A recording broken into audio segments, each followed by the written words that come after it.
بہت عرصہ پہلے کی بات ہے۔ ایک گاؤں میں ایک نیک بزرگ رہتے تھے جن کا نام حضرت سلیم تھا۔ وہ اللہ کے بہت عبادت گزار بندے تھے اور ہمیشہ حق بات کہتے تھے۔ لوگ ان کی حکمت اور دعا کی قبولیت کی وجہ سے ان سے محبت کرتے تھے۔ لیکن ایک دن گاؤں میں ایک آزمائش آئی۔ شدید قحط پڑ گیا، کھیت سوکھ گئے، پانی کے چشمے خشک ہو گئے اور لوگ بھوک و پیاس میں مبتلا ہو گئے۔ گاؤں کے لوگ پریشان ہو کر حضرت سلیم کے پاس آئے اور کہا، حضرت، ہم پر بہت سخت وقت آ گیا ہے، دعا کریں کہ اللہ ہمیں اس مصیبت سے نجات دے۔ حضرت سلیم نے سب کو تسلی دی اور کہا، اللہ صبر کرنے والوں کے ساتھ ہے، ہمیں دعا کرنی چاہیے اور اس کی رحمت کا انتظار کرنا چاہیے۔ چند دن گزر گئے لیکن بارش نہ ہوئی۔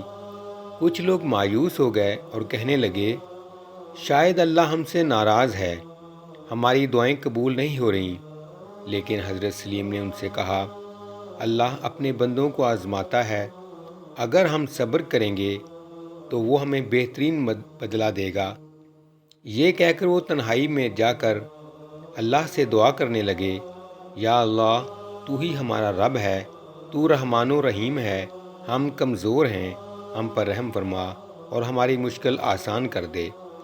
اسی رات حضرت سلیم نے خواب میں دیکھا کہ ایک فرشتہ آ کر کہہ رہا ہے، کل صبح تم سب مل کر گاؤں کے باہر والے پہاڑ کے پاس جاؤ، وہاں اللہ کی رحمت تمہاری منتظر ہوگی۔ صبح ہوئی تو حضرت سلیم نے گاؤں والوں کو جمع کیا اور سب کو پہاڑ کی طرف لے گئے۔ جیسے ہی وہاں پہنچے، ایک حیران کن منظر ان کے سامنے تھا۔ پہاڑ کی ایک چٹان سے پانی کا چشمہ پھوٹ رہا تھا۔ گاؤں والے خوشی سے اللہ کا شکر ادا کرنے لگے۔ حضرت سلیم نے کہا، دیکھا، اللہ صبر کرنے والوں کے ساتھ ہے، اس نے ہمیں آزمائش میں ڈالا تاکہ ہمارے ایمان کو پرکھے اور پھر اپنی رحمت سے ہمیں نوازا۔ یہ سن کر گاؤں والے نادم ہوئے اور اپنے ایمان کو مضبوط کرنے کا عہد کیا۔ اللہ پر یقین، صبر اور دعا کی طاقت نے انہیں آزمائش سے نجات دی۔